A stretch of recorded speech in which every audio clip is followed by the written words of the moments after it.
அனைவருக்கும் இனிய மாலை வணக்கம். மத்தியானம் ஒரு வீடியோவில் போட்டிருந்தேன் தெரியுமா, ஒரு ஸ்கூலில் எழுதணும்னு சொல்லியிருந்தேன். இப்போ எழுதி முடிச்சாச்சு பாருங்கள். சரியா, நான் உள்ளே எழுதுனதெல்லாம் காமிக்கேன். அடுத்தடுத்து வீடியோ தொடர்ந்து பாருங்கள். சரியா,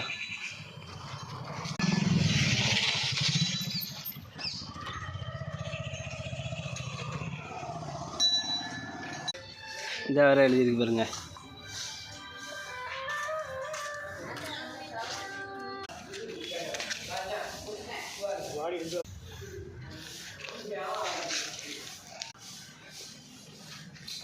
இது ஃபுல்லாகவே ஒயிட் வாஷ் பண்ணி எல்லாமே ட்ரிங்கிங் வாட்டர்னு அங்கேயே எழுதியாச்சு, இங்கே எழுதியாச்சு. வீடியோ தொடர்ந்து பாருங்கள். வீடியோ பிடிச்சா லைக் பண்ணுங்கள், கமெண்ட் பண்ணுங்கள். நாளைக்கு இந்த ஸ்கூலில் தான் வேலை. நாளைக்கு ஒரு படம் வரைகிற வேலை இருக்குது. அதை எடுத்தோன்னே போட்டு விடுங்க. சரியா, நன்றி, வணக்கம்.